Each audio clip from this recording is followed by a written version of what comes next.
Brilliant. Okay, so welcome guys. Today, Monday, a Monday mindset with, of course, myself here, Nikki Sutherland, who is your money and mindset mentor. And today is part 3, okay? Part 3 of our trilogy, I should say, 3 of 3 of our breakdown of a girl called Esther and how we can learn from some things between the interactions that she had with a numerous set of individuals. Now, today's entitled Mordecai v. Haman. And so just for those of you that have not been on part 1 and 2, let's see where we left off here, guys. So we were looking at this lady who was in fact an illegal immigrant that was told that she had to do a mission that could potentially get her into a lot of trouble, that could potentially expose herself, but it was for the greater good, right? Now, she'd been very obedient and she'd listened to a very wise uncle who had advised her of certain things. In fact, this girl was able to save the life of a king because of a tip that the uncle gave of someone that wanted to kill the king. Now, if you were here on part 1 and part 2, put a 1 and 2 in the chat. If you were here only for part 1, put 1, put 1, 2, or 2 if you were here on any of those. Let me see which one of you have been here for that time. All right, let me go ahead and see. Let's see.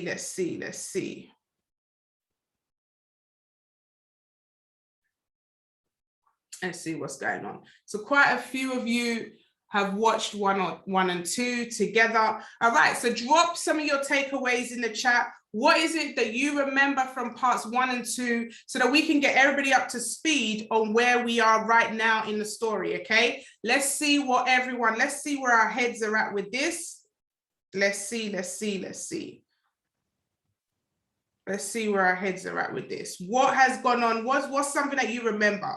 Even without going through your notes, let's see what it is that you remember, okay, about this story so far. Let's see. Let's see what we got here, guys. Don't be shy. Come on, don't be shy. Let's make sure that we are remembering what we're doing, okay? Dion says, remember to feed your man when you want something. So yes, Esther was very, she used wisdom before she asked. She made sure she fed her man and treated him well. We also know that one day could spoil 179 days worth of work. Yep. The king almost messed up all of the work that he'd put in just because of a drunken moment. Deposed. So, disloyalty, lack of following process means that you could be instantly removed very quickly for not following protocol. Be open to opportunities that God gives you. You can gain favor in spaces you don't belong in yet, as long as you're in alignment. Listening to her uncle put her in a place that she shouldn't have been in, and she was elevated. Staying loyal with honor. Disobedience causes you to lose access. Obedience causes you to gain access. Yes, you don't get to choose who God has put in your life to bless you. Very, very well. Okay, amazing. So here we are, guys. We're picking up the story. And as we know, Esther is about to ask the king for something very, very big, something huge. However, because of the severity of it, instead of asking straight away, she offered to put on this big banquet suite so him and Haman can go and enjoy food and drink. They then had that meal. And what did they do again, guys? She said, come back tomorrow and let's have another feast.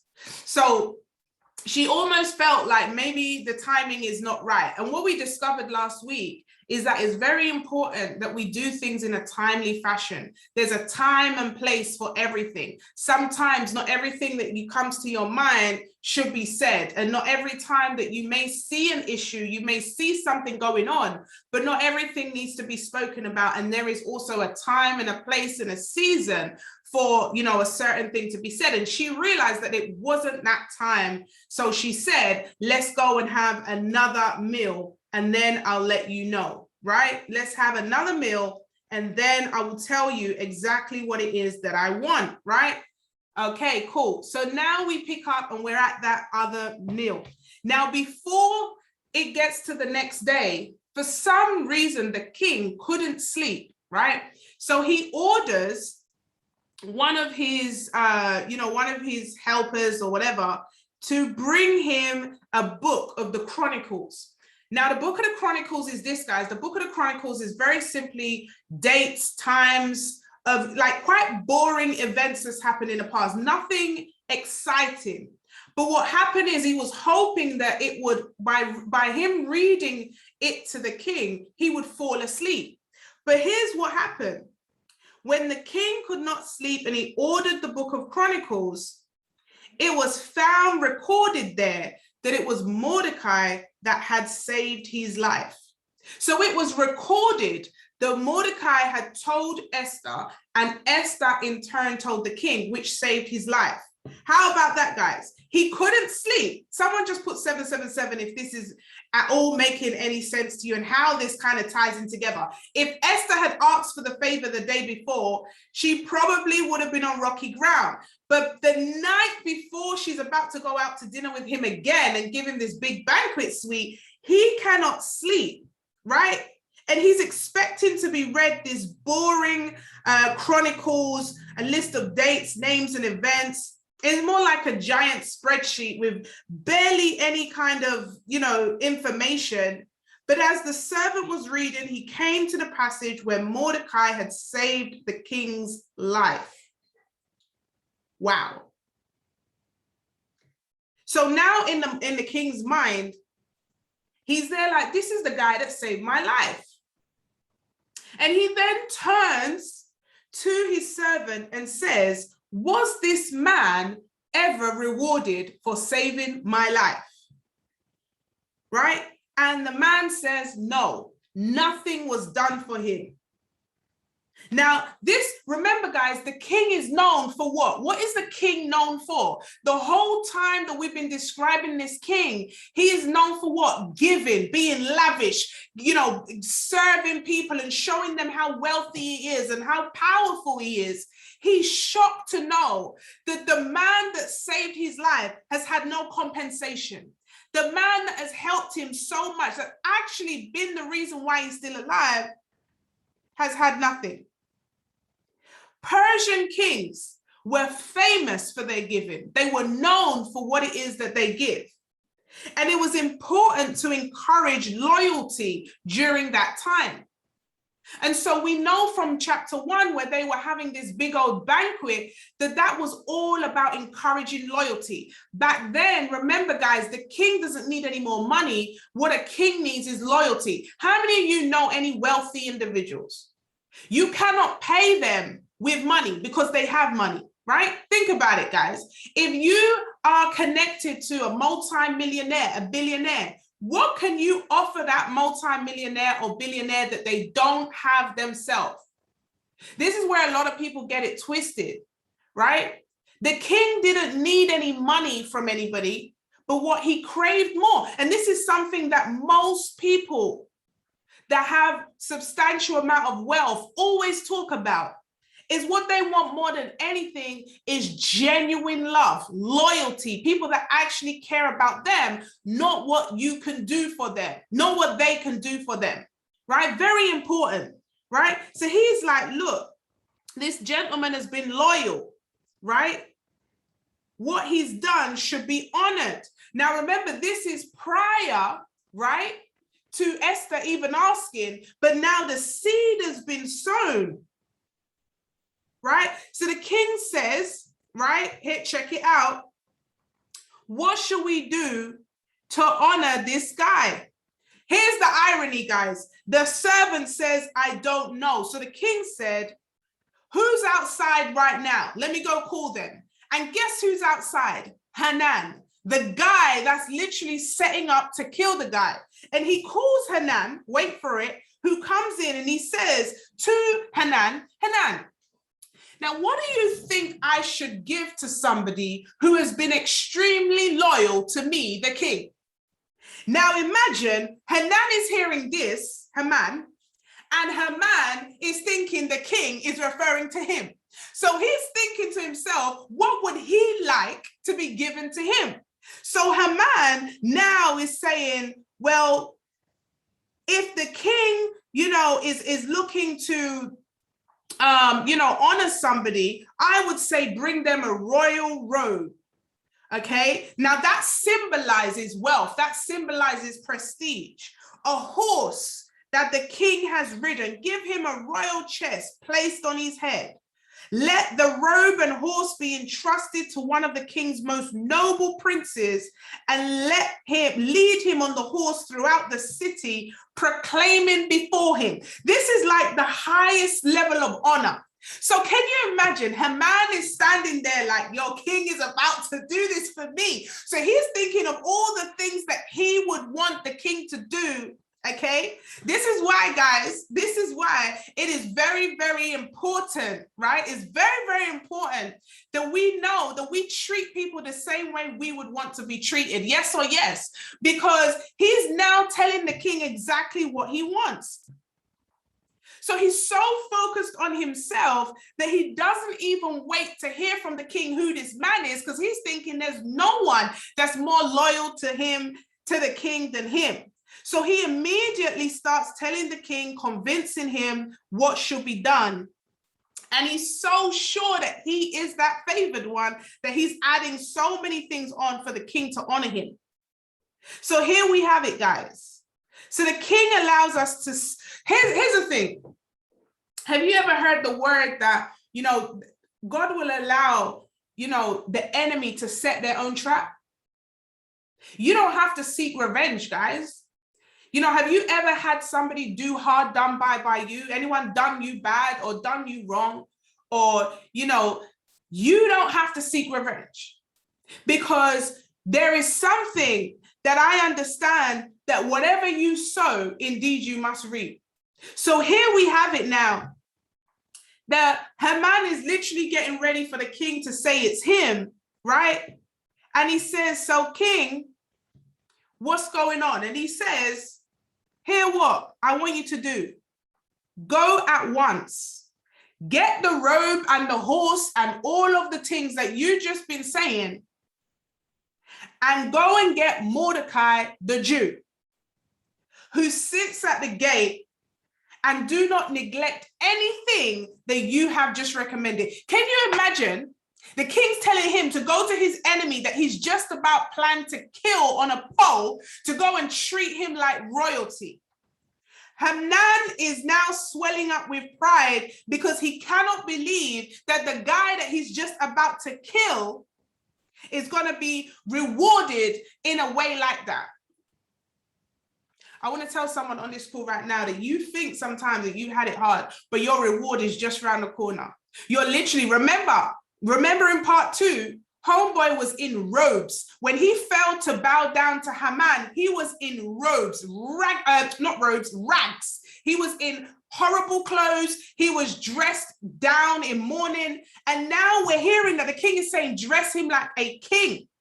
Dress this guy in robes. Some people are going to go from looking like they can't see tomorrow, to be dressed in gold robes, to be dressed in prestigious outfits. In other words, what you look like today, you ain't going to look like tomorrow.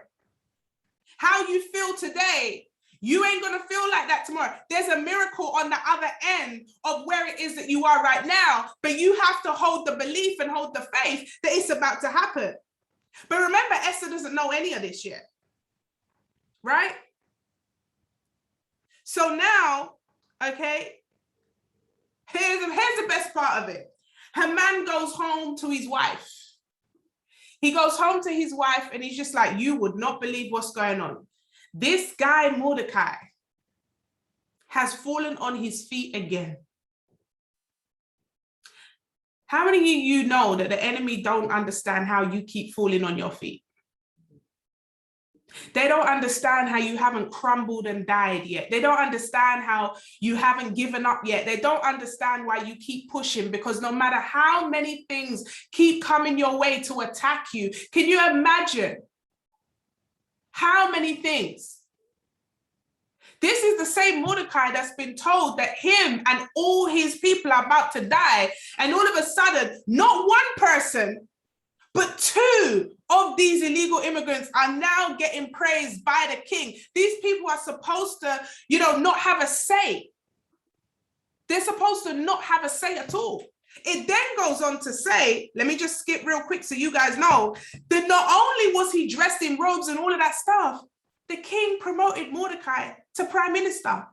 How? How was he promoted? Can you imagine, those of you that live in a country of, voting, government, all this type of stuff, if an illegal immigrant was promoted to prime minister, that doesn't even sound normal. It doesn't even sound like that was possible. How many of you know that the impossible is about to be possible when you are doing the right thing, when you put your right foot where it needs to go, when you really follow the word, when you really follow integrity, when you really do things in the right order, you're going to start seeing some miracles turn up in your life that people ain't even going to believe.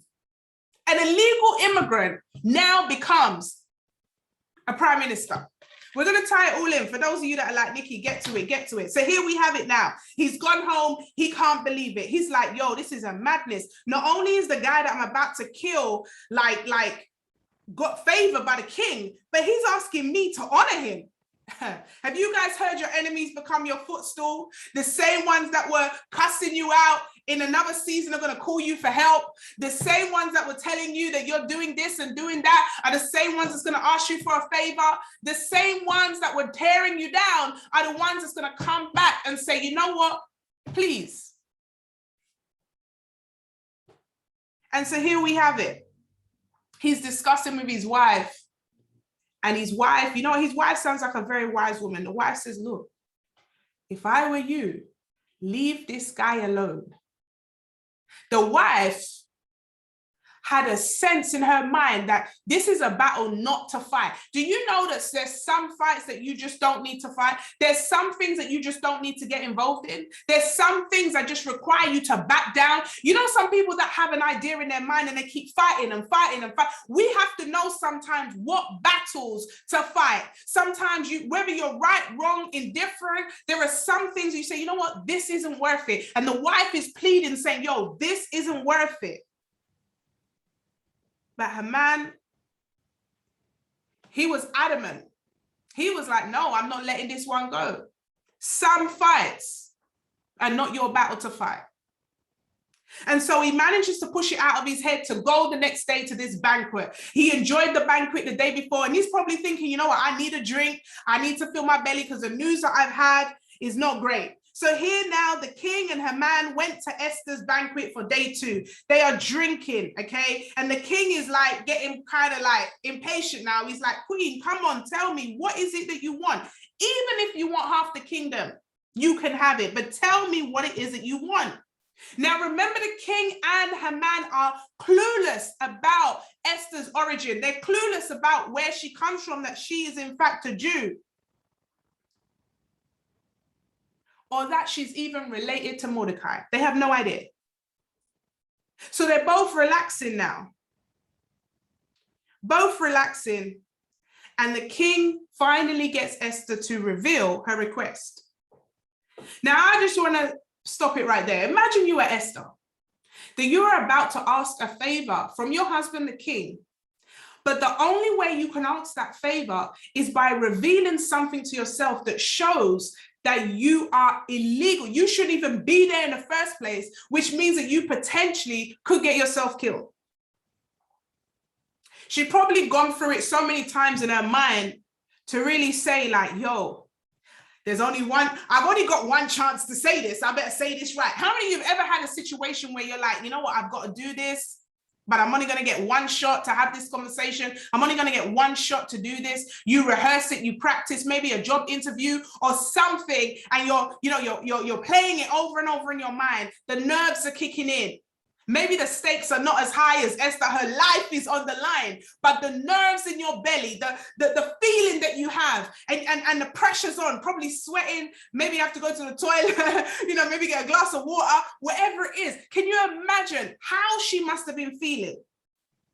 Probably didn't even want to, say it really, because she's living a great life.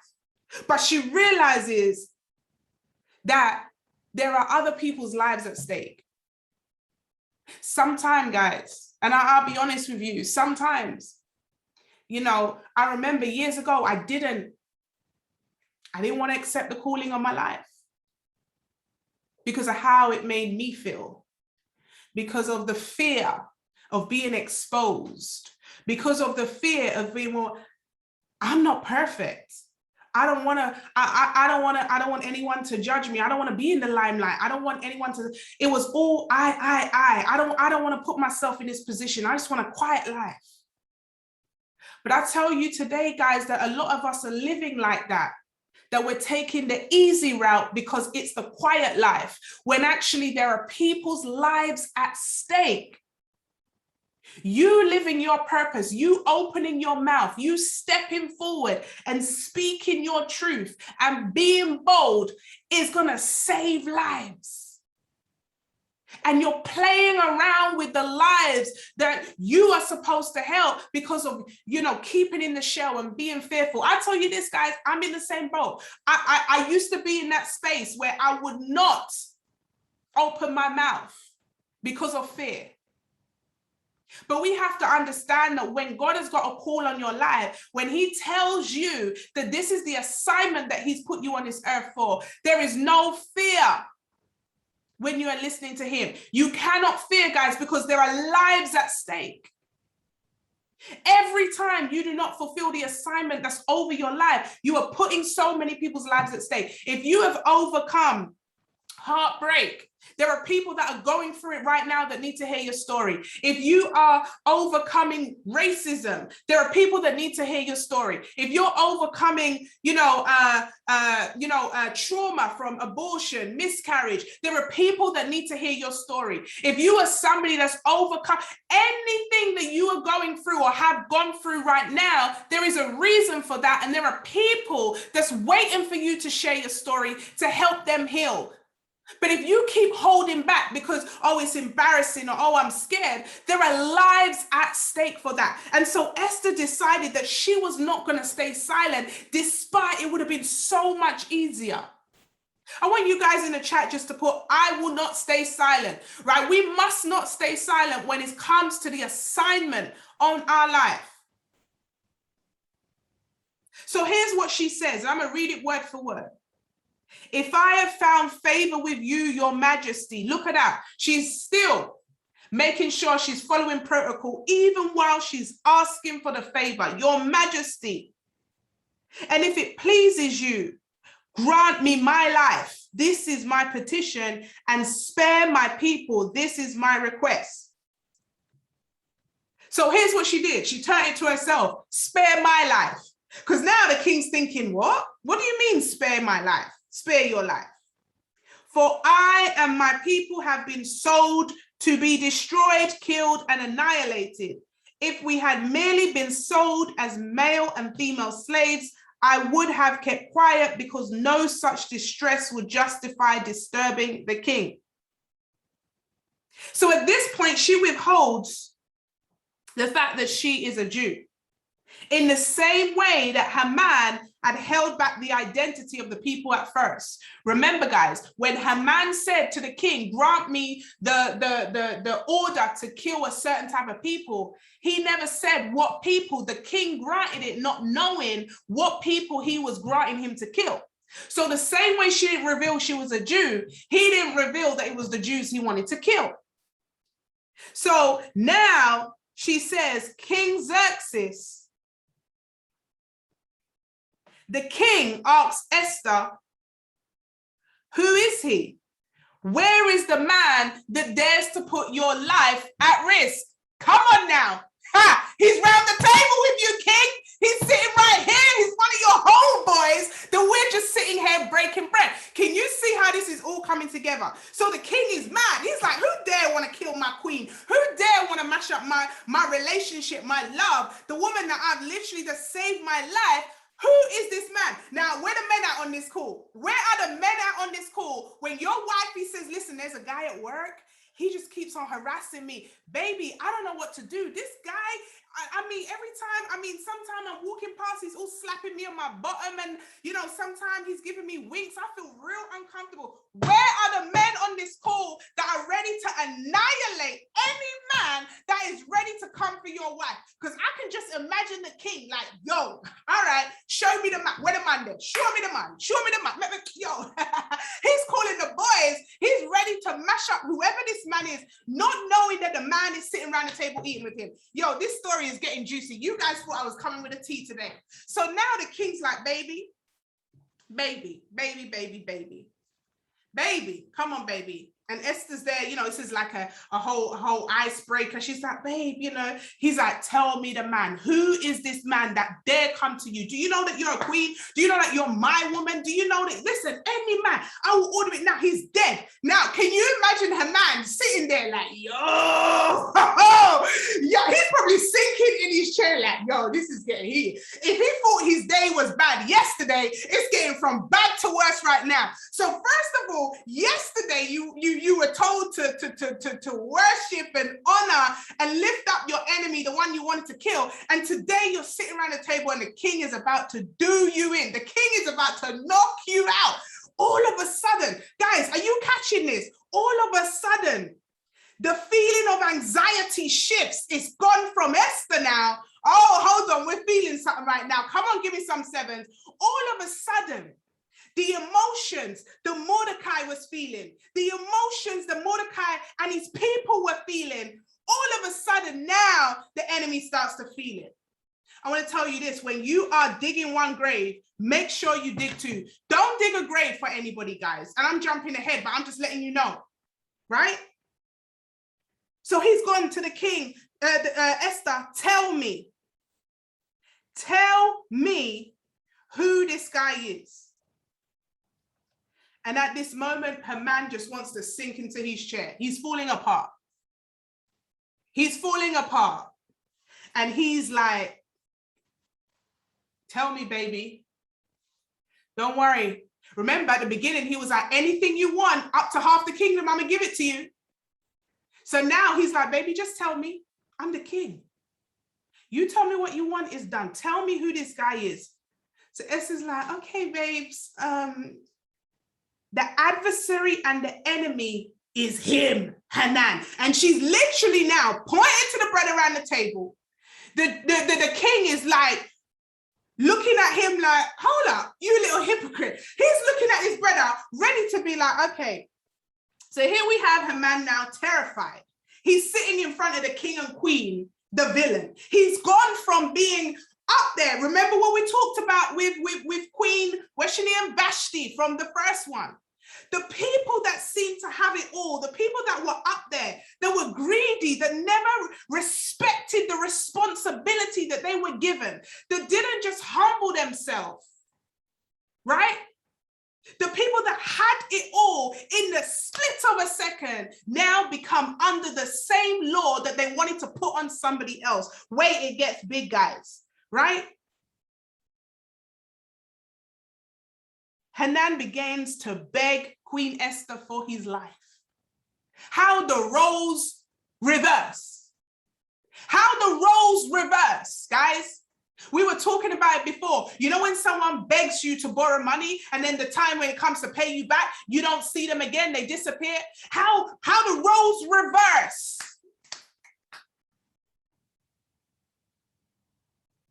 Esther exposes the truth about Haman, that he was not a faithful servant to the king, instead an adversary and an enemy, more interested in his own status than of the benefit of the king.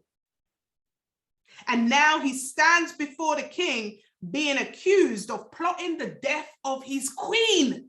Mighty. Talk about caught in the act. Talk about caught with your pants down. Here's the thing, how ironic. You were boasting to all of your friends that you were the only one that was invited to this banquet. Guys, don't ever be jealous of somebody else's room. You don't know what's going to go on in there. You don't know what's going on behind the scenes. Don't ever. I can imagine, somebody would have sold their arm. Like, I'll swap with you. I'll do anything to swap with you. Can you imagine? They didn't even know what was about to happen. But the king also realizes that he's authorized this whole mess. And remember, whatever he seals with his ring, he can't reverse. So the king now, his pride's a little bit hurt. He's misjudged his closest boy, thinking he was there for them, realizing he actually wasn't there for them. How many of you have been hurt by a close friend or a close family member that you thought was a ride or die? You thought that they were solid. You thought they were there for you. And you discover that actually the closest to me are the haters. The closest to me are the enemy. The closest to me mean me no good. But the king had a decision to make. Because the reality is this. This guy was about to wipe out two of his most important people, the guy that saved his life and his wife. So he had to make that tough decision.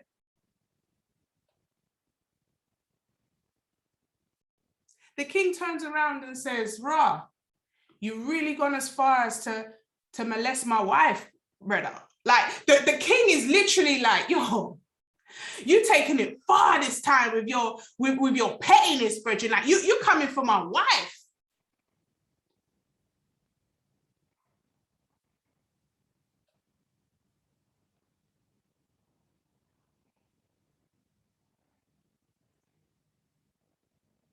So the king walks back into the room. He leaves the room and walks back in. And this time he's coming with his next guards, right? Because he ain't coming alone. He's strapped up. He's got the man them. He's brought in the big boys. You want to roll with the big boys, right? He's brought in the big boys. And as he's come in, he's caught Haman literally by the couch, looked like he tripped over or something, begging the queen, but it actually looked like he was about to attack the queen. Can you see how, like, I could just imagine, like, how the spirit worked, that it just pushed him over and it looked like he was about to attack the queen. And the king's like, hold up, as soon as I left the room, you come to attack her as well. Like, it all just looked like a big mess. So the guy is just like, okay, cool. One of the boys now is like, and you know what he's got? He's got a pole that is 50 cubits high at his house, ready to kill Mordecai. That's what he's going to kill him on. He's got a pole and he's going to put him on a pole and he's going to kill him on the pole. He set that up for Mordecai. The king then turns around and the king says, the same pole that he set up for Mordecai, put him on it. Put him on it. Oh no, guys, you're not hearing me. You're not hearing me. This is why you must be careful the traps that you want to set for other people, because the traps that you put out for other people, guys, you want to be careful you don't fall in that same trap yourself. Have you ever seen people, there was a girl, I remember this. Terrible story, guys, but it cut me for a long time. And, I've shared with you guys this situation before, where when I was pregnant, I had a girl call me and tell me she wishes I lose the baby, right? And I was so shocked. Why would you say something like that to another woman, right? Why would you say something like that to another woman, regardless of the circumstances? Those words, don't ever say them. And, she had 5 miscarriages after that. And I didn't pray her no bad. But I do believe that the words that we put out of our mouth, when we sow certain things, we definitely do, reap the words that we sow. And someone said to me, she's been trying for a baby, blah, blah, blah, and 5 miscarriages. And I said, you know what? I pray that she can have her baby. It's a blessing. But that's the same person that spoke over me and said, I wish that this girl will lose her baby. We have to be very, very careful of the words that come out our mouth, whether we're in anger, whether we're in, whatever circumstance. Words are powerful. They are seeds. They are seeds. And we just have to be very, very careful. So here we are now. The guards come and they take Haman, they cover his head and prepare him for execution. The very pole Haman had set up for Mordecai is going to be used for his own execution. My notes here say, God often works this plan, and an evil plan turned against the evil one. But that still doesn't solve the situation that the king has already ordered that the death of these people must happen. And remember, whatever the order is, it cannot be returned. So instead, what the king orders, he says to his wife, like, what do we do about this order? How do we do it? So she said, at least what we can do is allow them to fight back. So the king has now promoted Mordecai, the uncle, to prime minister. And the word gets out that the Jew is now a prime minister. Now, if you are a soldier who's been instructed that you can go and kill any Jew, but now you hear that the prime minister and the wife of the king are Jews. So if you go and kill them, you are now killing the people that are connected to these individuals. And they've been instructed that they can fight back. You're either going to say, you know what, let me not get into this fight. It's a choice whether you go fight or not. And some people chose not to fight. They were like, yo, this one's bigger than me. New order, new law come in. They can fight back. No, I'm not fighting.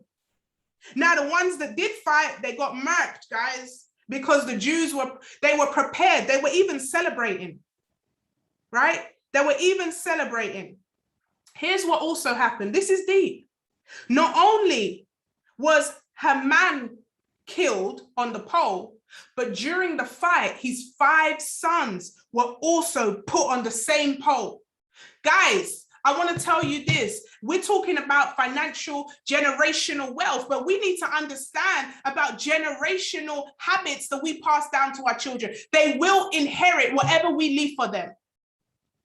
Have you ever seen the old ladies, especially our grandparents, every time they have something in their bag, they're always giving people sweets. They're always giving something to people that they connect with. Why? So when you see them, they're like, oh, that's such and such his granddaughter. Come, your grandma's always giving me sweets. You're always giving me something. You get favor because of the generations before. But it works the other way around as well. So these children now inherited the same pole that their father had left for them. The same pole that he'd set up for another man, and another man's generation and lineage and country and community and people now affected not just him, but his generation, his lineage, his sons, all of them were put on that pole. All of them. The same pole that was designed to kill the enemy.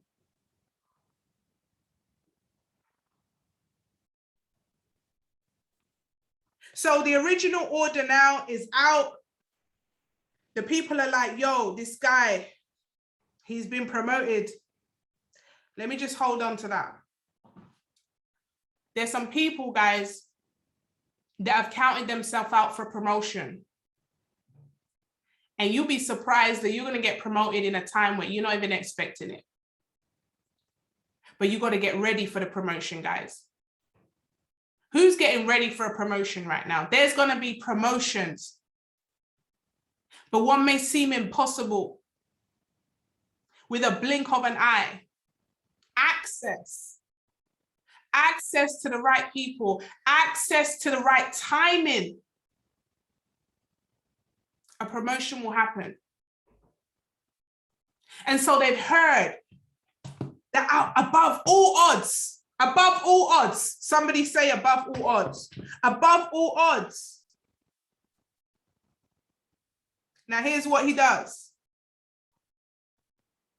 So Mordecai wrote in the name of King Xerxes with the ring, and he rode horses, bread for the king. He grants all the Jews the ability to fight back, protect themselves.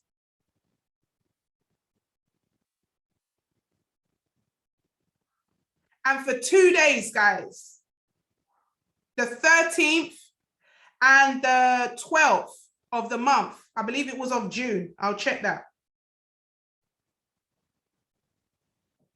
was a day of celebration. Here's why. Now, let me tell you this about what the Jews did. The order by Haman was that when they kill the Jews, they can take all their stuff. They call it plunder. You can take everything. So if you kill them, you can take their house, their land, everything that they belong to. But when the Jews killed them, they didn't take the plunder. They were like, I don't want it. We're just defending ourselves. If someone comes to attack us, we're going to defend ourselves and kill them, but we ain't going out to kill anyone, but I don't want their stuff. I can just imagine them saying, nah, that's dirty stuff. I don't want their dirty stuff. Some people are so easily bought. Why would you want the products of the enemy? Why would you want the stuff of the people that wanted to kill you? They didn't want, even though they may not have had wealth and riches, they had their pride to say, I don't want their stuff. In times of desperation, in times of elevation, does greed kick in? All, I see some people, all types of, logic goes out their head and they fall for the scams. I was saying it on my Instagram live today, people sliding in your DMs. You may have a situation where you're tight for cash. Someone offers you something that sounds like gold and you want to sell yourself. You want to take that even though you know it's not good. We must have integrity, guys. We got to move with the right, the right honesty in ourselves. We have to move correct. Not everything that glitters is gold. Not everything that's available you should take. Sometimes we've got to reflect and say, actually, I don't want to bring that energy in my house. So now the fight happens, okay? And I can't remember the numbers, but they win. They kill thousands of them. And now Mordecai, clothed as the prime minister, we're getting to the end of the story now, right? And, the war wasn't over, but people began to fear them because they were winning and killing so many people. So slowly but surely, people just decided that they weren't ready to fight. They didn't want to fight.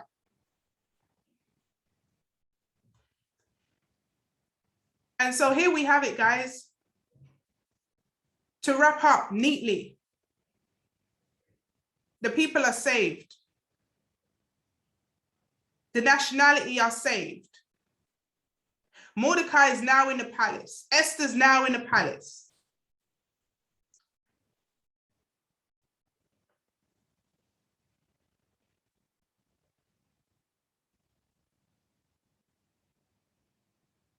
Haman suffered a death that he actually called on himself. Can you deep that? He called the death on himself.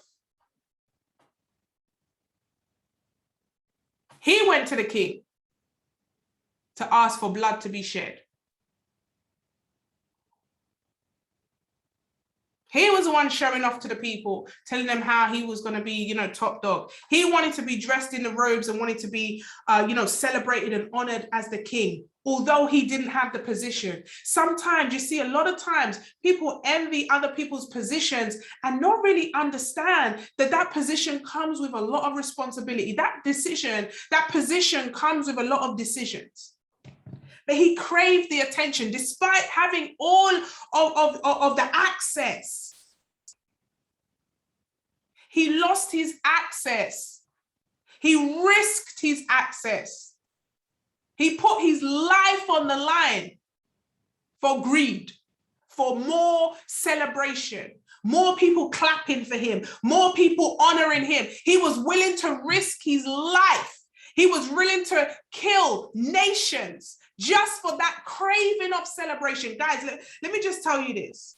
Don't get your honor from man. When people say, Nikki, Yes, thank you. I appreciate it. But my congratulations comes from above. Don't get gassed over man's congratulations. Don't crave man's congratulations so much that it will push you to be envious and wicked and make decisions because of selfishness and jealousy, guys. Because that's all it was jealousy. Jealousy will form people to make decisions that revoke their own access. Jealousy and attention seeking and self will form people to forget what they actually have and lose what they have because they're chasing more. Just like some of your trade accounts, you're there and you have made some money, but the greed will make you risk it all to gain more, and then you lose it. Then you're praying to get back what you actually had already that you didn't really appreciate. Appreciate what you have. Don't look at others. Don't be jealous of other people, because you don't know what they have to go through to get what it is that they have. Haman was in the castle alongside the king. He didn't even know what he had. He was still unfulfilled. This is why the word said, what good is it for a man to profit the world and gain his soul? He had everything, but he still wasn't happy. He wanted more. And ultimately that more came to his death. And so in summary, the question is this. So the Jews have been saved. Esther's gone into the palace. Mordecai has been promoted. But people would ask, why did all this have to happen? Why did God allow these events to happen in the first place? Why? And sometimes I know a lot of us say, well, why me? Why is this going on? What is the reason for this? Why me? Has anybody ever gone through a multitude of stuff and say, all right, why me? Why would you allow me to go through this? I'm doing the best I can. I've learned my lesson. You know, I'm giving to charity. I'm being consistent.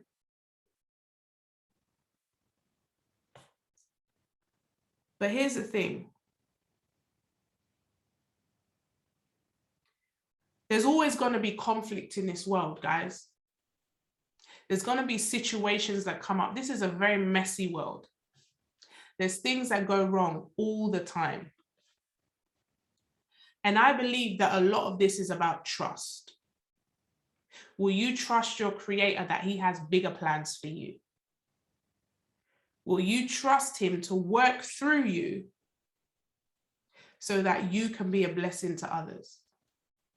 How many of you have only gained strength through the bad times? I can imagine the Esther after this situation. How she probably will think, well, I've been through near-death experience. Nothing can stop me now. How she will be able to help other people going through pain.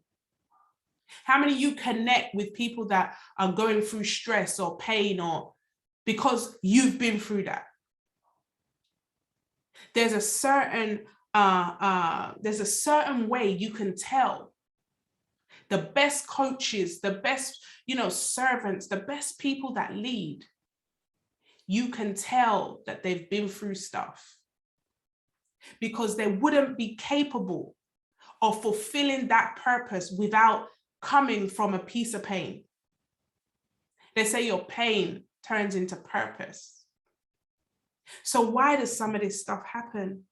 Because it's either to promote you or to correct you. You will never go through something without a correction or a promotion. And when you're going through some things, you can say, what is this for, God? Show me. Is this a promotion season so I can celebrate now? Or where do you want to correct me so I can change now so this can end? But you're only going to go through things for a promotion or a correction. When we started reading this, guys, we already knew it had a, so to speak, happy ending. But it's not about the ending. It's about the middle. It's about the things that we can learn from Esther, from Mordecai. It's about the things that we can see when our back's against the wall. How do we behave? Do we do the easy thing, or do we do what's required? This is a story about purpose. It's a story about being bold. It's a story about access, making sure we're around the right types of people. To be honest, most people are not having access to mindset. Most people live their life hearing negative words every single day. Most people live their life unhappy with what they're doing. So we got to be intentional about who we're around. Thank God Esther had Mordecai. Mordecai turned from rags to prime minister in the same, like in the same book, from rags to prime minister. So you may feel like where you are right now is not where you're meant to be, but over time, overnight, your story can be a completely different situation. You can meet someone that when you hear something from them, it activates something in you that gets you to upper gear. Yes or yes, guys? You can be in a room that says, oh my gosh, she spoke to me tonight. I need to do X, Y, Z. Implementation.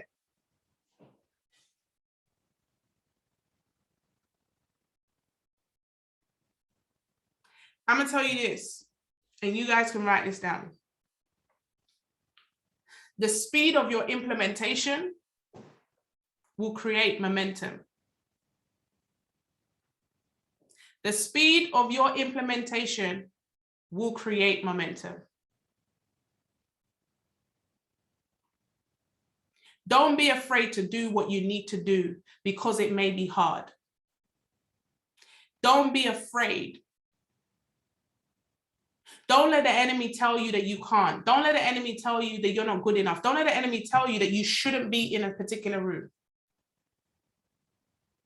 I heard a post today as we close this out, guys, that most people go through their career with no pay increase. And the person who shot the video said, it's your fault because you tolerated it. When was the last time you went to work and asked for an increase? Oh no, we can't do that because they don't give increases. When was the last time you went to work and asked for an increase? When was the last time you went to work and said, look, I'm doing too many hours unpaid. I think I need to be paid for this, or I need to leave bang on time. When was the last time you actually opened your mouth and made a decision to change the situation that you're unhappy about? Because something is hard, we run from it. But the thing that is hard is not, is not to be run from because it's hard. The thing that is easy is not to be done because it's easy. Remember, guys, good is the enemy of great. Good is the enemy of great. And just because it's hard doesn't mean we should run away from it. Just because it's hard, we program our mind to say that it's something that we can't do. I want to urge everyone on this call today to say that you can do it. And I'm not saying that as no motivational stuff. I'm telling you factually that you can do it. We're going to get some testimonies of people saying, oh my God, I got an increase at my job. All I did was ask. You get not because you ask not. So here's a challenge that I want to give you guys today. Is I want you to double check the desire for yourself. What do you want in this season? What is it that maybe you've been running away from because it's hard, but it's something that you want? And put some steps in place to go and get it. Tell yourself that you can. And I'm not talking about something that's going to need you more time, more money, more energy to do. I want you to think of something that you don't need anybody else. You just need to execute. You just need to do it. It may be going to your boss asking for a pay rise. It may be, starting to write. a book. It may be whatever that thing is that you've been putting off. You know it's hard. We're not running away from it being hard. In fact, the people that are most successful are the people that do the things that are hard, but they do them anyway. So I want to give you guys homework today to reevaluate your desire for this season, because next month is half of the year gone. So it's time now. Just like Esther had to make a decision, it's time. If I don't speak now, the Jews are going to die. So if you don't do it now, the year is going to be dead and you're going to start 2023 regretting that you didn't start in 2022. So write a list. What's the desire of your heart? What's the goals that you have for yourself? What is it that you want? And then execute. Don't sit around planning for too long. Go execute. Do what needs to be done. No fear. And I want to hear those testimonies. So guys, as we wrap up on